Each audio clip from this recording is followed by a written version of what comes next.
إلا الله وحده لا شريك له الملك الحق المبين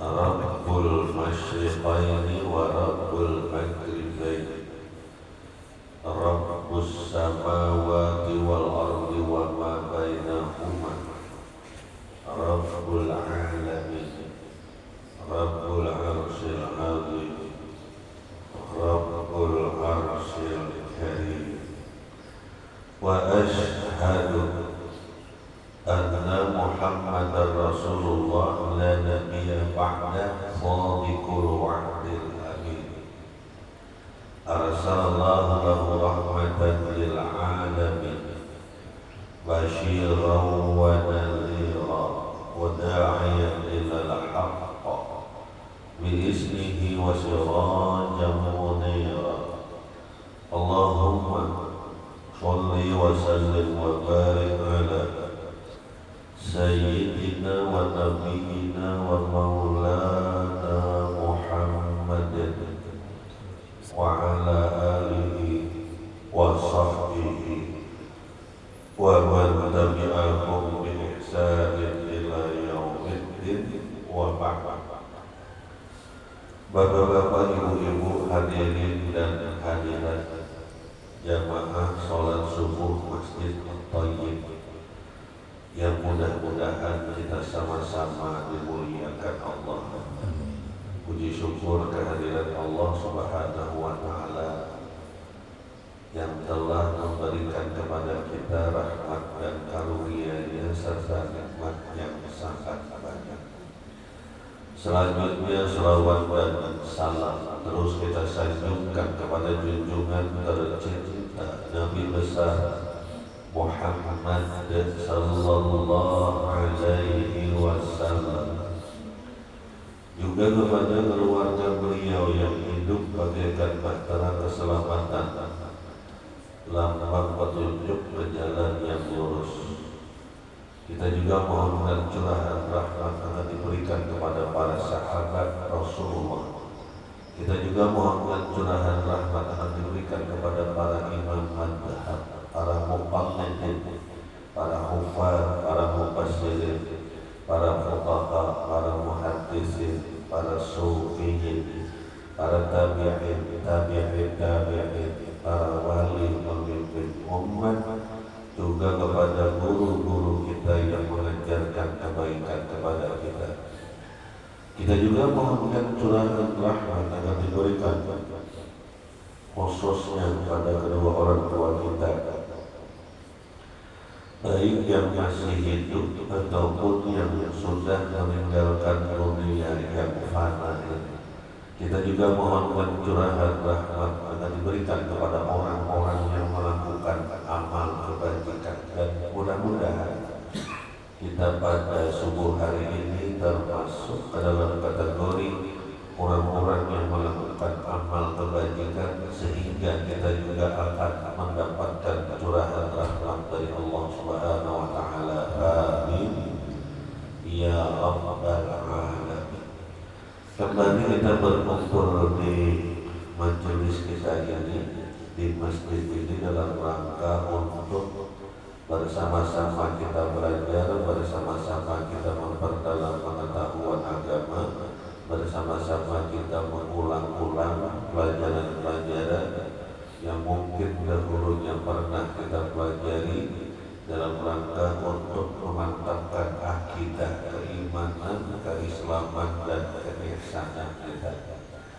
Pada pertemuan yang telah lalu kita bersama-sama mempelajari kesempurnaan daripada dua kalimat syahadat atau syarat-syarat sahnya mengucapkan dua kalimat syahadat. Yang pertama diketahui, yang kedua diikrarkan, yang ketiga ditasdikkan, dimantapkan di dalam hati, yang keempat diamalkan ke dalam kehidupan sehari-hari.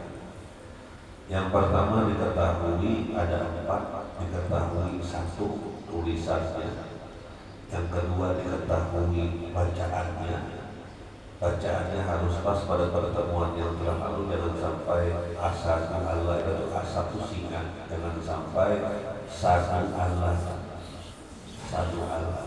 Dan hari kalau ada orang yang membaca tasahud awal atau tasahud akhir, kalau tasahud awal itu hukumnya sunat abad. Jadi di dalam sholat itu ada sunat hayat, ada sunat abad. Nah, membaca tasahud awal itu sunat abad. Kalau tasahud akhir itu rukun sholat. Makanya harus pas bacaannya, jangan sampai ujung-ujungnya dia umpamanya tahiyat, salam, salam, satu Allah, itu satu Allah, satu Allah, satu Allah, satu. Jadi bukan satu, bukan asadu, bukan asyadu, tapi asyhadu an la ilaha illallah wa asyhadu anna Muhammadar Rasulullah. Yang ketiga diketahui artinya, saya bersaksi bahwasanya tidak ada Tuhan selain Allah, dan saya bersaksi bahwasanya Nabi Muhammad itu adalah utusan Allah atau Rasulullah. Yang keempat diketahui maksudnya. Yang paling penting yang keempat. Kalau yang pertama, kedua, ketiga sudah mantap, nah yang keempat diketahui maksudnya. Maksudnya apa? Maksudnya kita mengucapkan dua kalimat syahadat itu, harapannya dalam kehidupan sehari-hari jangan sampai kita menjadikan sesuatu selain daripada Allah itu Tuhan. Itu yang paling penting. Saya bersaksi tidak ada Tuhan selain Allah. Ternyata di dalam kehidupan sehari-hari ada orang yang menjadikan harta itu Tuhannya, Qarun. Ada orang yang menjadikan pangkat jabatan itu Tuhannya, Fir'aun, Namrud. Ada orang yang ilmunya itu menjadikan ilmunya itu Tuhannya, Haman. Jadi macam-macam di masyarakat itu sudah ada contoh-contohnya. Kalau hidupnya itu hanya untuk duit, itu ada istilah di Inggris itu the time is money. Waktu adalah uang. Kita bertanya alamat saja atau bertanya namanya sudah money. Kalau di Jawa mungkin wani piro, wani piro kira-kira. Jadi hitungannya duit, dan duit itu atau harta itu kalau dia bersemayam dalam singgasana kerajaan hati susah berpisah, timbul penyakit hati. Jadi betul-betul kita dalam kehidupan sehari-hari jangan sampai menjadikan sesuatu selain daripada Allah itu Tuhan. Kira-kira pasangan hidup bisa dituan? Bisa. Pasangan hidup, kata suaminya, aku bekerja pagi siang malam hanya untukmu saja. Oh, hati-hati, saya tidak mengatakan syirik. Hati-hati. Saya bekerja mencari rezeki pagi siang malam hanya untukmu. Hati-hati itu. Padahal kita bekerja itu karena Allah, untuk melaksanakan tugas sebagai seorang suami, memberi nafkah kepada keluarganya. Niatnya seperti itu. Ternyata dikasih rezeki, alhamdulillah, ternyata tidak bersabar.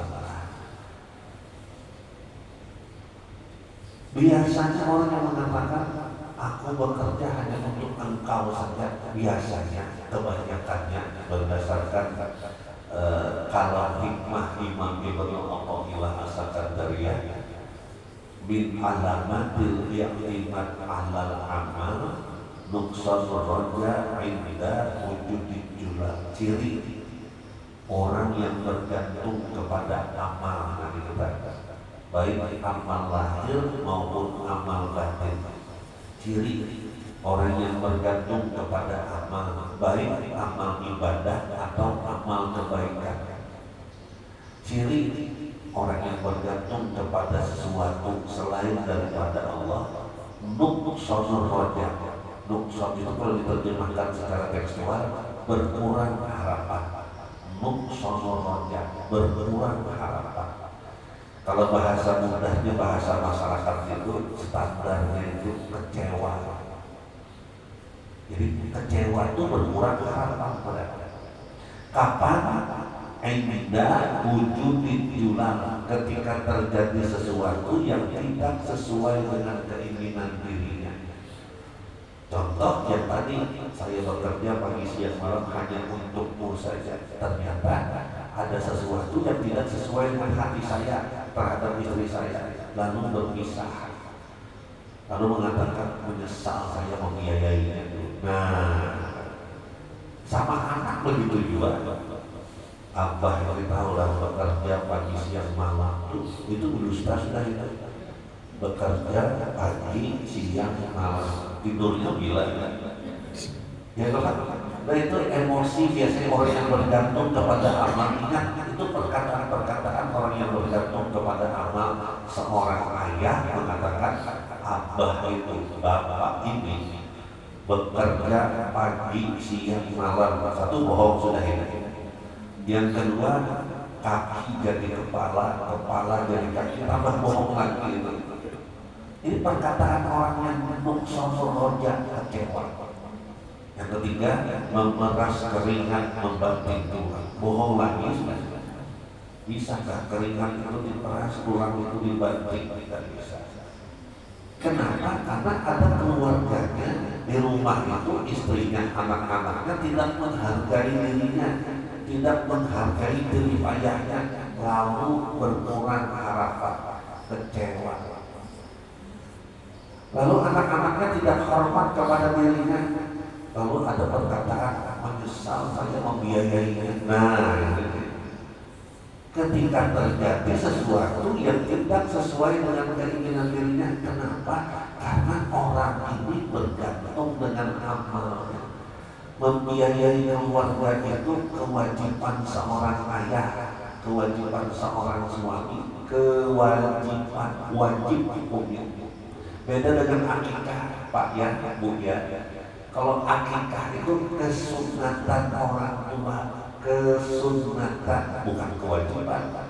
Akikah itu kesunatan orang tua, hukumnya sunat. Perintah di masyarakat, akikah itu hukumnya wajib. Nah berarti kita beda pendapat, itu aja.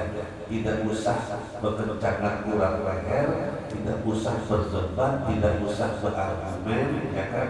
Tidak usah bermusuhan kita. Berarti kita beda pendapat. Akikah itu hukumnya sunat, kurban itu hukumnya sunat menurut pendapat Imam Asy-Syafi'i.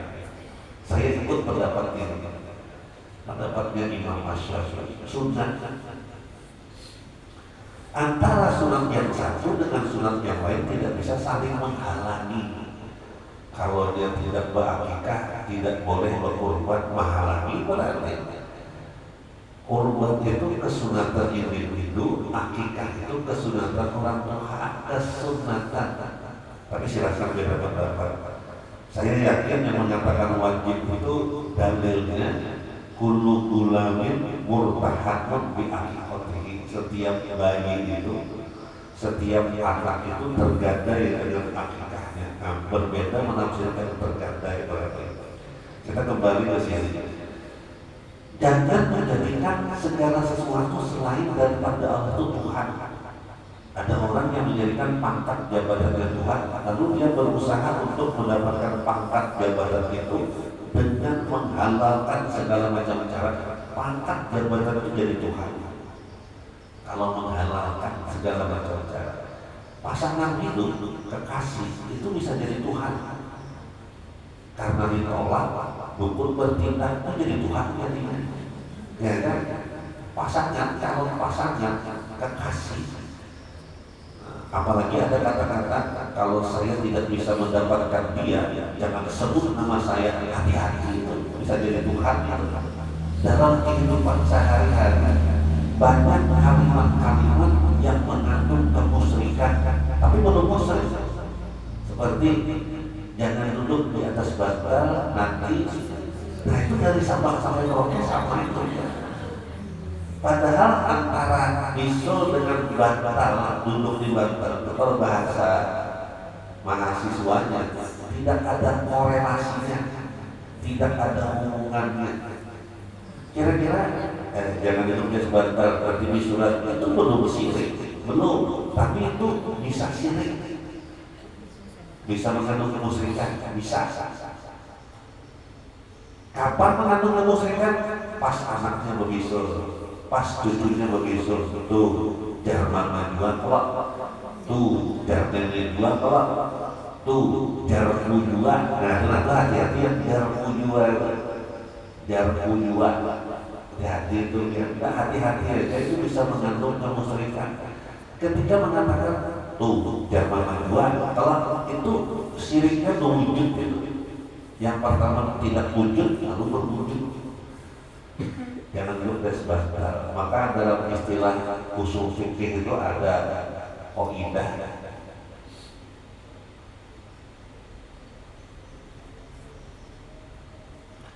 Al-muhafadzatu ala qadimis sholeh wal ahlu bil jadidil aslah. Menjaga yang lama yang benar, mengambil yang lebih mendekati kebenaran. Artinya mana? Jangan duduk di sebatal, itu benar sudah. Jangan duduk di atas bantal rakyat. Kenapa mak? Kenapa nek? Bantal ini buat kepala. Nah, tidak baik untuk diduduki. Cuma zaman sekarang ada bantal yang untuk diduduki. Lihat kan? Spesial bantal untuk diduduki itu ada yang tidak syirik. Nah, itu pokoknya dudukan-dudukan yang dari bantal yang bisa diduduki. Apalagi kalau kita ke Jepang, pernah hampir di Jepang, pada pernah kan? Sama lu juga pernah ke Jepang. Kita kalau ke Jepang itu sediakan bantal, jangan digulingi, diduduki itu. Setiap tamu yang datang duduk di bantal kita. Jangan lupa ada bisulan di sana. Itu bantal spesial untuk diduduki. Nah, jangan duduk di bantal, nanti bantalnya rusak. Nah, jadi perkataan kita ini harus dibangun atas dasar dua kalimat syahadat. Saya bersaksi tidak ada Tuhan kecuali Allah, dan saya bersaksi Nabi Muhammad itu utusan Allah. Nah, jangan sampai perkataan kita itu mengandung kemusyrikan. Jangan sampai perbuatan kita itu mengandung kemusyrikan. Tapi ketika ditanya siapa Tuhan dia? Allah. Adalah selain daripada Tuhan? Tidak ada. Cuma kadang-kadang ucapan-ucapan itu yang mengandung kemusyrikan. Hati-hati. Kalau memasak jangan sambil bernyanyi. Jangan duduk di lawan, itu hati-hati itu ya. Jangan duduk di lawan. Padahal al-muhafadzatu ala qadimis sholeh, menjaga yang lama yang benar, wal ahlu bil jadidil aslah, mengambil yang lebih mendekatkan kebenaran. Jangan duduk di pintu di lawan, kurang susah keluar masuk, sudah selesai. Tidak ada efek. Kalau memasak jangan sambil bernyanyi, nanti angin gosong nanti. Kalau memasak jangan sambil ngikut handphone, untuk handphone, hampir gitu kan, gosong. Nah ini yang penting, maksudnya kita paham. Yang penting jangan sampai kita menjadikan sesuatu selain daripada Allah itu Tuhan. Hati-hati. Banyak dalam kehidupan sehari-hari ini banyak jadi Tuhan. Tuhan guru itu bisa jadi Tuhan. Guru yang berceramah di sini, kan yang berceramah sini banyak arah, ya kalau dan bergantian, itu hati-hati ya. Bilangnya, aku cocok dengan guru itu, nah aku dengan guru yang lain cocok. Nah itu hati-hati bisa jadi Tuhan. Nah hati-hati, kan pesannya itu hati-hati. Mulut kalau saya tidak mengatakan itu syirik. Aku pada suka dengan syirik itu. Aduh, guru rumah itu aja tidak pulang lagi. Kadang-kadang dan hati-hati. Jadi siapapun gurunya, belajar itu hukumnya wajib. Belajar hukumnya wajib. Siapapun gurunya. Kalau sendiri itu pada paham.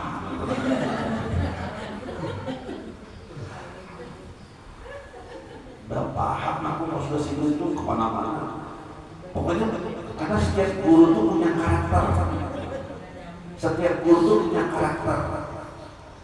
Tugas kita belajar yang baik ambil, yang tidak baik jangan dipakai, jangan diambil. Nah itu nanti kita jauh itu ke pelajaran 420 nanti karena masuknya nanti.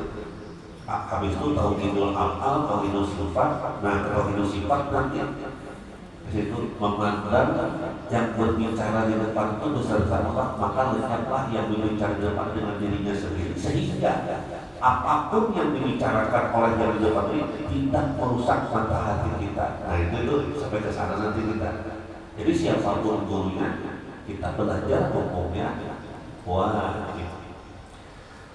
Yang kedua, jangan menjadikan Nabi Muhammad itu Tuhan.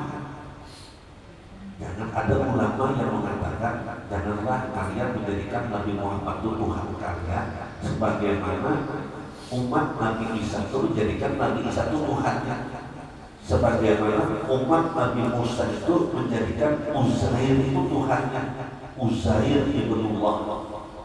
Jangan sampai itu sudah dikatakan oleh